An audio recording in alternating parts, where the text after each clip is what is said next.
রাজবাড়ীতে ৬ বছরের এক কন্যা শিশুকে ধর্ষণ চেষ্টার অভিযোগ উঠেছে আপন চাচাতো ভাইয়ের বিরুদ্ধে। এ ঘটনায় ১৪ বছর বয়সী ওই কিশোরকে গ্রেফতার করা হয়। পরে তাকে কিশোর সংশোধন কেন্দ্রে পাঠিয়েছে পুলিশ। তবে অভিযুক্তের পরিবারের দাবি, জমিজমার বিরোধের জেরে মিথ্যা মামলায় ফাঁসানো হচ্ছে তাদের ছেলেকে। মাকে বাড়িতে না পাওয়ার সুযোগে পিঠা খাওয়ানোর কথা বলে ৬ বছরের শিশুটিকে নিজ বাড়িতে ডেকে নেয় তার আপন চাচাতো ভাই। অভিযোগ, সেখানেই তাকে ধর্ষণের চেষ্টা চালায় ১৪ বছর বয়সী ওই কিশোর। প্রতিবেশীর বাড়ি থেকে ফেরার পথে মেয়ের চিৎকার শুনে ছুটে যান মা। তার উপস্থিতি টের পেয়ে দৌড়ে পালিয়ে যায় অভিযুক্ত কিশোর। এ ঘটনায় পরদিন রবিবার রাজবাড়ী সদর থানায় মামলা দায়ের করেন তিনি।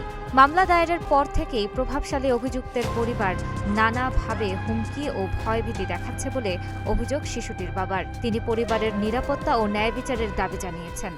রাত ৮টার সময় বাড়ি এসে আমার বোর কাছে শুনি যে আমার মেয়েটা বেলা ১১টার সময় রাতুল মোল্লা ধর্ষণ করছে। তখন আমি এলাকার মুরব্বী মানুষের কথা বললাম, মুরব্বী মানুষের ডাকলাম। ডাকার পরে তারা বলল যে এটা আমি দেখতেছি। দেখার পরে তারা এটার কোনো বিচার না করায় তখন হলো আমি রাজবাড়ী সদর থানায় যাই। সদর থানায় 10টার সময় যাই। 10টার সময় যাওয়ার পরে তখনও ওসি স্যার আমাকে অনেক জিজ্ঞাসাবাদ করে এবং আমার মেয়ের জিজ্ঞাসাবাদ করে আমার কাছে জিজ্ঞাসা করলো যে এটা সত্য না মিথ্যা।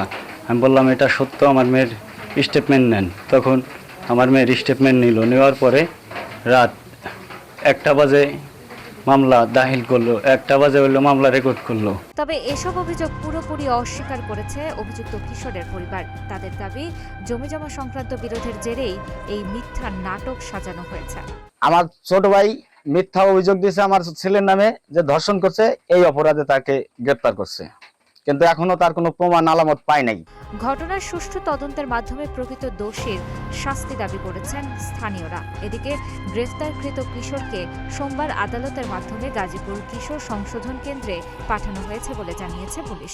ধর্ষণের চেষ্টা আমরা মামলা হওয়ার সাথে সাথে আমরা আসামিকে পিক করি, জিজ্ঞাসাবাদ করে আমরা থানায় নিয়ে আসি। থানায় নিয়ে আসার পর কোর্টের মাধ্যমে আমরা তাকে কিশোর সংশোধন কেন্দ্রে পাঠাই গাজীপুরে। ওই মামলায় গ্রেফতার কিশোরকে আদালতের মাধ্যমে গাজীপুরের কিশোর সংশোধন কেন্দ্রে পাঠানো হয়েছে। অভিযোগকারী পরিবারের নিরাপত্তা নিশ্চিতে প্রয়োজনীয় পদক্ষেপ নেওয়া হবে। তানাজা আফরিন, গ্রিন টিভি ডিজিটাল।